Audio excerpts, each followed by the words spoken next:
Hello students, welcome to my YouTube channel. आज हम विद्युत विभव पार्ट से एक इम्पोर्टेंट टॉपिक को डिस्कस करने जा रहे हैं। तो टॉपिक है आपका एक समान विद्युत क्षेत्र में आवेशित कण की गतिज ऊर्जा, यानी कि उसकी गति जो होगी उसकी गति ऊर्जा क्या आएगी, गति ऊर्जा कितनी प्राप्त होगी, ये हम निकालेंगे। ठीक हो गया। तो इसमें सबसे पहले माना एम द्रव्यमान का कोई क्यू आवेश एक कण ई तीव्रता वाले एक समान विद्युत क्षेत्र में स्थित है।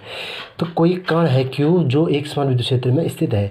तो कण पर अब कण अगर विद्युत क्षेत्र में कोई आवेशित कण होगा तो कण के कारण जो उस पर बल होगा तो बल क्या हो जाएगा, F इज इक्वल टू क्या होता है आपका क्यू इंटू ई। ठीक हो गया। तो ये होता है आपका क्यू ई, यानी कि क्यू जीरो इंटू ई ले लें या क्यू ई ले लें, बात एक ही है। तो यहाँ पर हमने आवेश क्यू लिया तो यहाँ पर हम क्यू ले लेंगे। तो क्यू इंटू ई उसका क्या हो जाएगा, विद्युत बल का सूत्र हो जाएगा F बराबर क्यू इंटू ई। हमने फर्स्ट चैप्टर में ये पढ़ा है। तो अब अगर कण पर F बराबर क्यू ई है, यदि अब एक बात तो ये है कि कण जो है वो क्या है, गति करने के लिए यदि स्वतंत्र है तो कण पर क्या होगा, त्वरण। तो कण का क्या होगा, कण का त्वरण होगा। कण का त्वरण क्या होगा फिर, त्वरण इक्वल टू क्या होता है, A equal to F upon M. तो ये कहाँ से आया, F is equal to M A से आया। तो ये आपका न्यूटन का गति विषयक द्वितीय नियम से आया, F equal to M into A. यानी कि जो बल होता है वो क्या होता है, द्रव्यमान और त्वरण का गुणनफल के बराबर होता है। तो यहाँ से हम ए निकालेंगे तो एफ के अपॉन में ए एम चले जाएगा। तो ए बराबर एफ बटा एम। तो यह आया आपका त्वरण का सूत्र। ठीक हो गया। तो यहाँ से A equal to F upon M निकला। तो हम क्या करेंगे, अब F A equal to F की वैल्यू समीकरण 1 से रखेंगे इसमें। तो क्या रखेंगे, क्यू इंटू ई अपॉन में क्या है आपका एम। तो इसको समीकरण क्या मान लेंगे हम, 2। तो इससे यह स्पष्ट होता है कि एक समान विद्युत क्षेत्र में जो कण का त्वरण है वो क्या है आपका फिक्स है। यानी कि कण का त्वरण क्या होगा, कण का त्वरण ए क्या है, नियत है, ए नियत है। ठीक हो गया। तो अब हमें करना क्या है, यदि माना जो क्यू कण है वो प्रारंभ में विरामावस्था में है तो कुछ दूरी चलने पर, यानी कि एस दूरी भी कह सकते हैं, तो एस दूरी चलने पर कण का जो वेग हो जाएगा वो क्या हो जाएगा, वी। तो कण का जो गति जो कण के लिए जो सूत्र आएगा, गति विषयक तृतीय नियम आएगा न्यूटन का, तो वो लगेगा इसमें। तो इससे पहले हमें क्या करना पड़ेगा कि माना कण क्या है, माना कण विरामावस्था में है, विरामावस्था में यानी कि स्थिर है, तथा विद्युत क्षेत्र में एस दूरी, विद्युत क्षेत्र में जो एस दूरी चलने पर उसका वेग क्या हो जाता है, वेग वी हो जाता है, ठीक हो गया। तो कण स्टार्टिंग में क्या था, विरामावस्था में था। अब कण विरामावस्था से अगर विस्तार में एस दूरी पर चल रहा है तो एस विस्तार में चला या एस दूरी चला तो कण का जो वेग का सूत्र आएगा वो क्या आएगा, v square is equal to u square plus 2as। तो ये कहाँ से आया आपका, गति के तृतीय समीकरण से आया। ठीक हो गया,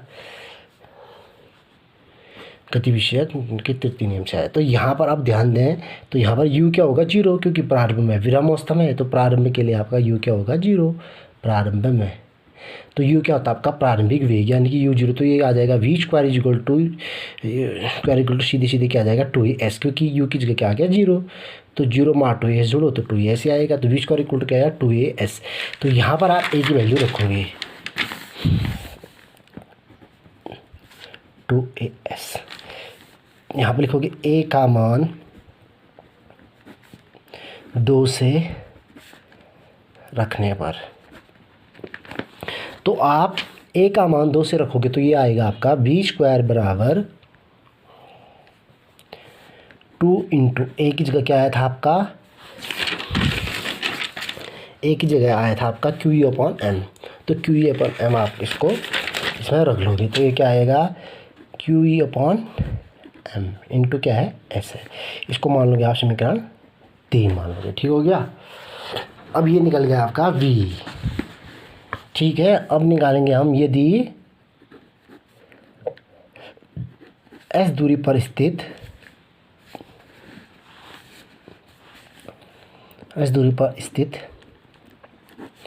बिंदुओं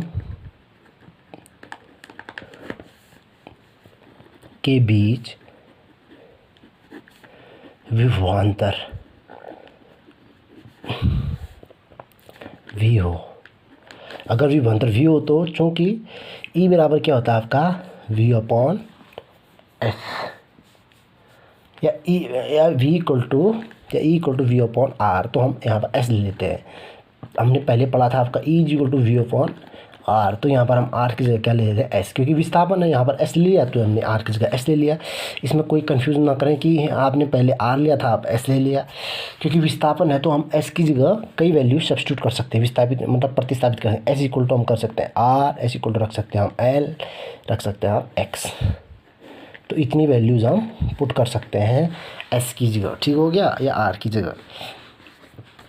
तो अब तो यहाँ से v अपॉन एस तो निकल गया, यहाँ से हम v इक्वल टू निकालें तो क्या आएगा आपका a इंटू एस निकल जाएगा। इसको समीकरण ले लो आप कोई 4 ले लो, ठीक हो गया 4। अब ये ई एस जो है इक्वल टू वी आया, ये दिख रहा है आपका समीकरण 3 में, तो समीकरण 4 का मान समीकरण 3 में रखने पर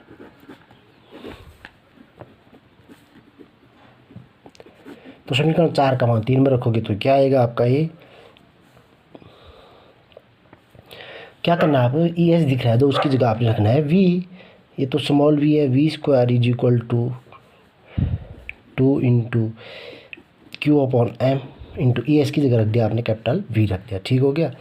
तो ये आपका स्मॉल वी है, ये कैपिटल वी, एम से यहाँ गुणा करो तो ये आ जाएगा m v square is equal to, ये आ गया आपका 2 क्यू वी।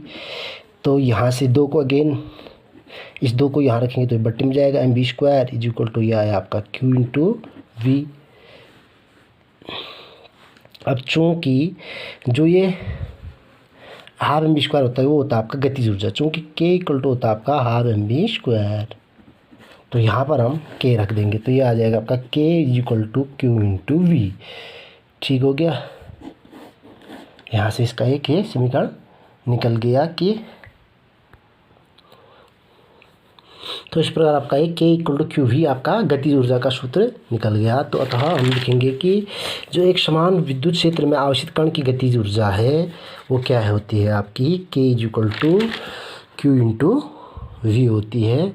और आपका जैसे कोई वस्तु स्थानांतरित गति कर रही है तो उसके लिए जो काइनेटिक एनर्जी यानी कि क्या कहते हैं उसको, गतिज ऊर्जा कहते हैं, गतिज ऊर्जा होती है जो होती है आपकी हाफ एम बी स्क्वायर, ठीक हो गया। तो ये आपका आ गया इसका आंसर।